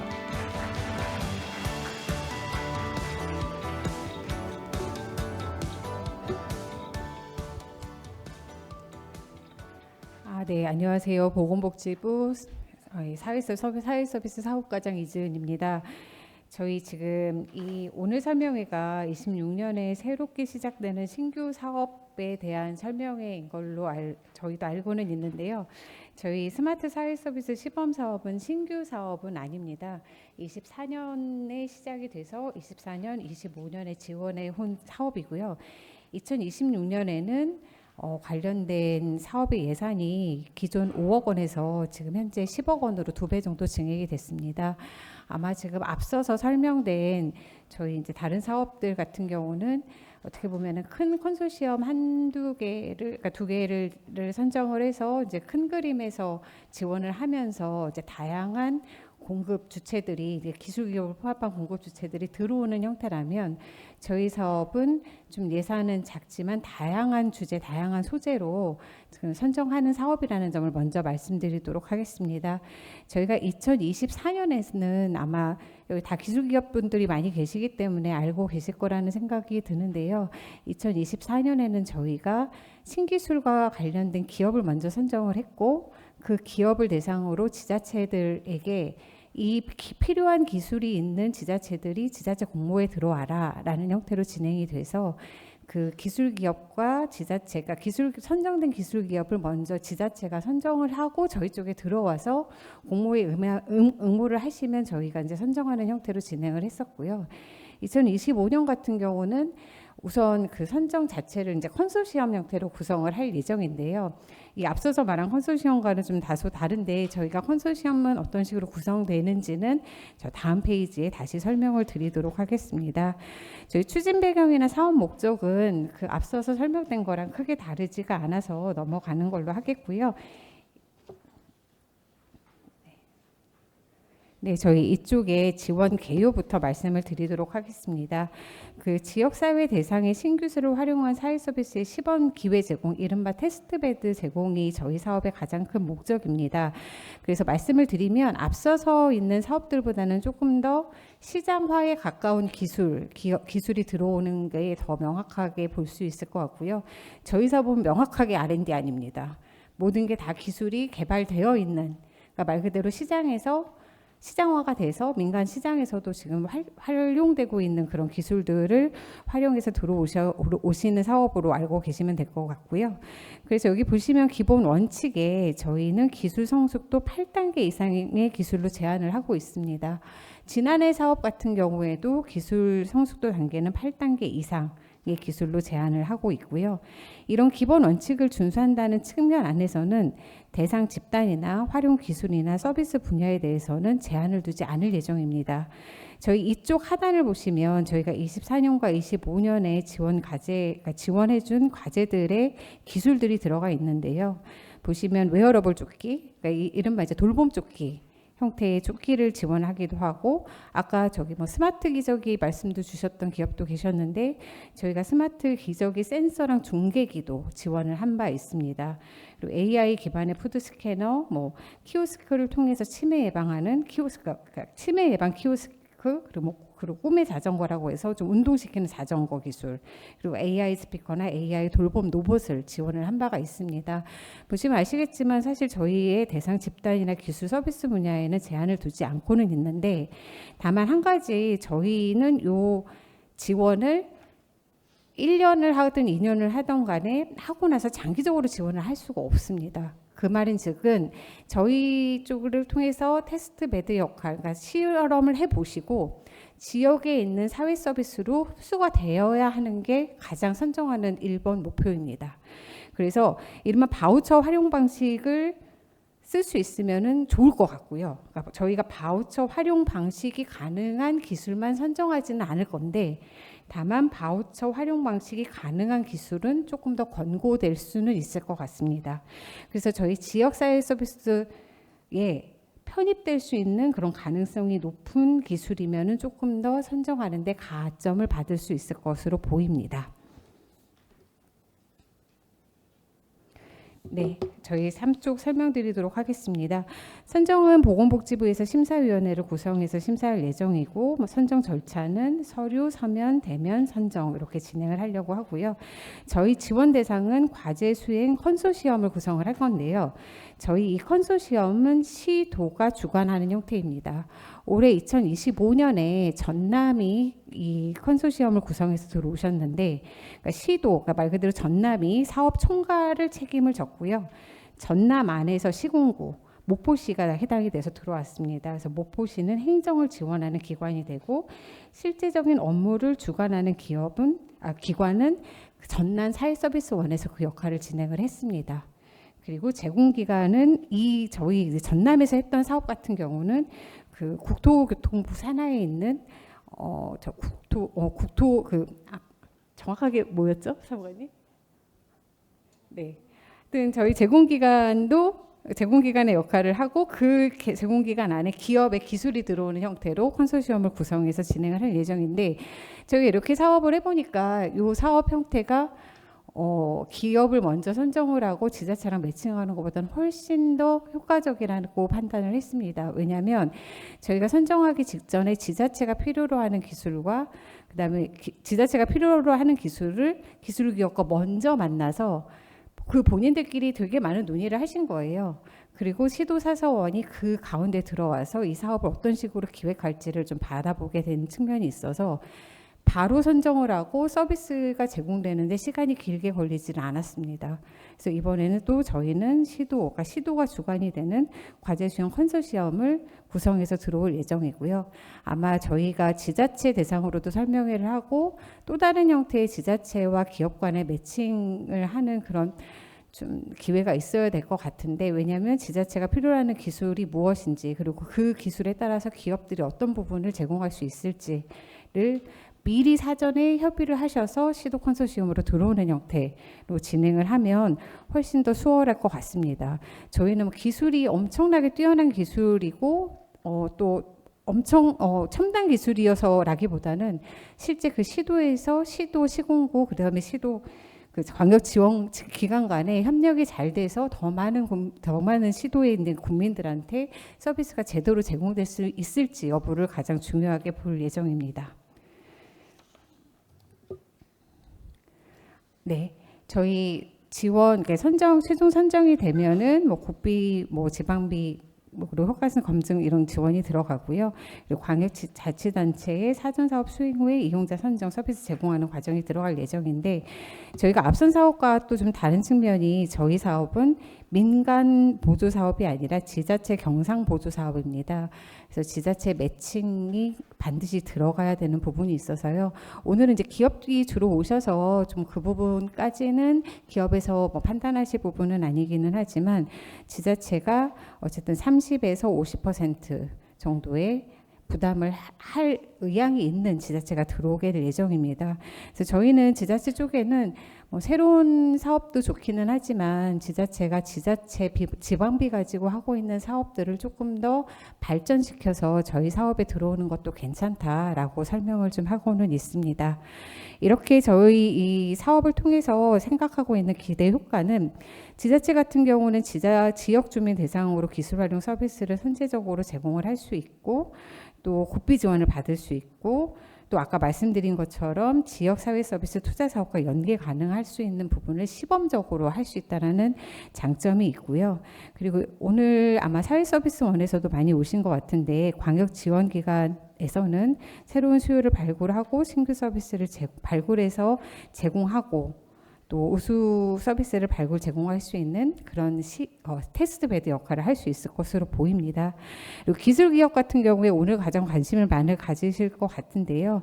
다양한 이용자를 대상으로 해서 개발된 기술을 테스트할 수 있는 기회가 주어진다고 보시면 될 것 같습니다. 저희 아까 말씀드렸듯이 기존에 지원했던 사업들을 보면 농어촌도 있고 도심도 있고 어린아이도 있고 노인도 있고 재가도 있고 다양하게 있습니다. 그래서 그런 다양한 이용자를 대상으로 개발 기술을 테스트할 수 있고 고도화할 수 있다는 게 가장 중요한 것 같고요. 그리고 예산 지원을 통해서 테스트 및 고도화 비용을 절감을 하고 효과성 검증이 되고 나면 사업 확장 시 활용 가능한 것으로 보입니다. 저희 추진 체계는 복지부가 시범 사업을 총괄을 하고 광역자치단체 즉 시도가 컨소시엄을 총괄하는 역할로 진행을 하고자 합니다.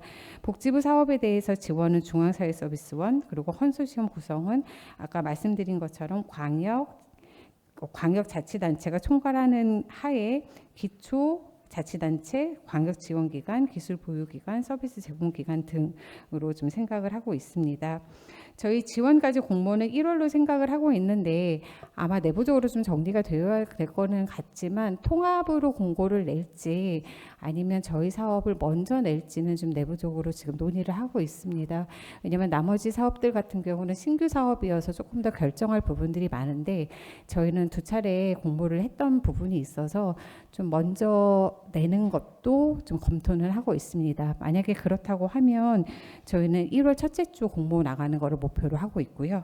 그래서 최종 선정은 3월, 그리고 서비스 제공은 4월 이후에 제공될 수 있게 준비를 하고자 합니다. 저희 사업이 예산이 저도 와서 이제 설명제를 보다 보니까 예산이 저희 사업이 되게 작구나 이런 생각을 좀 했는데, 아까 또 개별적으로 문의 주신 분이 계셨어요. 예를 들면은 이게 사업이 5억에서 이제 10억으로 늘어나면 어떻게 늘어나는 거냐라는 문의를 주셔서 저희가 예산서상으로는 2억씩 5개 정도로 생각은 하고 있습니다만 요 원칙을 뭐 반드시 지켜야 되는 거는 아니고요. 정말 좋은 아이템이 있으면 뭐 3억을 지원할 수도 있고 규모가 작게 들어가는 경우에는 1억도 지원을 할 수가 있습니다. 그래서 평균적으로 국비 기준 2억, 그러면 이제 지자체비가 매칭이 되면 뭐 2억이 더 넘어가겠죠. 그렇게 지원된다고 보시면 될 것 같고요. 그 신규 사업에 비해서는 좀 다양한 서비스를 가지고 계신, 그러니까 다양한 기술을 가지고 계신 기업들이 많은 관심을 가져주시면 좋을 것 같습니다. 네, 감사합니다.